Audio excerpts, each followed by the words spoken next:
সমবেত সাথী ও বন্ধুগণ, সমাবেশের এই পর্যায়ে আপনাদের সামনে সংক্ষিপ্ত বক্তব্য রাখবেন বাংলাদেশ জামায়াতে ইসলামী বরিশাল জেলা শাখার সংগ্রামী সেক্রেটারি, বাকেরগঞ্জের কৃতি সন্তান জনাব মাওলানা মোহাম্মদ মাহমুদুল নবী তালুকদার। বক্তব্য রাখবেন জনাব মাওলানা মোহাম্মদ মাহমুদুল নবী তালুকদার।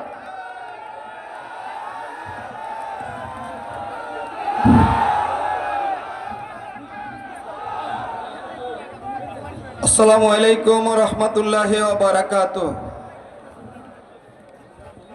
আলহামদুলিল্লাহি রাব্বিল আলামিন ওয়াল আকিবাতু লিল মুত্তাকিন ওয়াসসালাতু ওয়াসসালামু আলা আশরাফিল আমবিয়া ওয়াস সাইয়্যিদিল মুরসালিন ওয়া আলা আলিহি ওয়া আসহাবিহি আজমাইন।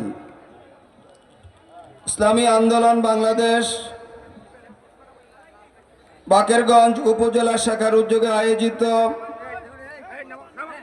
আজকের এই ঐতিহাসিক সমাবেশের সম্মানিত সভাপতি, বিশিষ্ট ইসলামী চিন্তাবিদ, আমার একান্ত বন্ধুবার জনাব মাওলানা নাসির উদ্দিন রুকন ডাকুয়া, আজকের এই সমাবেশের প্রধান অতিথি বাংলাদেশের আলিমকুল শিরোমণি ইসলামী আন্দোলন বাংলাদেশ নায়েবে আমির জনাব আলহাজ মাওলানা সৈয়দ মোহাম্মদ ফয়জুল করিম দামাত বরকাতুহুল আলিয়া, ইসলামী আন্দোলন বাংলাদেশ জেলা এবং উপজেলার সম্মানিত নেতৃবৃন্দ, মঞ্চে উপবিষ্ট আছেন বাংলাদেশ জামাত ইসলামীর বাকেরগঞ্জ উপজেলার সম্মানিত আমির জনাব অধ্যাপক ফিরোজ আলম, জামাত ইসলামীর উপজেলা নেতৃবৃন্দ সহ আমার সামনে উপস্থিত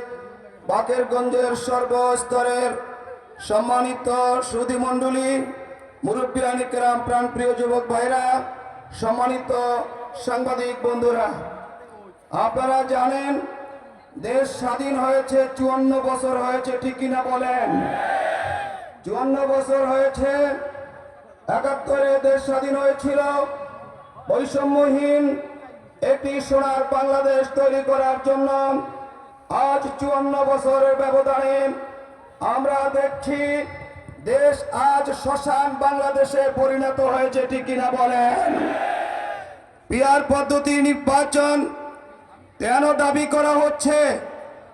আজ ইসলামী জোট থেকে পিআরের নির্বাচনের দাবি কেন জোরালো হচ্ছে? 54 বছরে প্রচলিত বিদ্যমান পদ্ধতিতে নির্বাচনের কারণে আমরা দেখেছি বারবার স্বৈরাচার তৈরি হয়েছে, বারবার বিশ্ব চ্যাম্পিয়ন দুর্নীতিবাজ তৈরি হয়েছে। আমরা দেখেছি বাংলাদেশে বিশ্ব চ্যাম্পিয়ন ফ্যাসিবাদ তৈরি হয়েছে, ঠিক কিনা বলেন? অতএব 54 বছরে বিদ্যমান নির্বাচনী পদ্ধতিতে জাতিকে মুক্তির কোনো দিশা দিতে পারিনি, জাতিকে মুক্তির কোনো ঠিকানা দিতে পারিনি। অতএব আসুন আগামী দিনে ন্যায় এবং ইনসাফ ভিত্তিক একটি সমাজ তৈরি করার জন্য কোরআনের কোনো বিকল্প নেই, কোরআনের হুকুমতের কোনো বিকল্প নেই।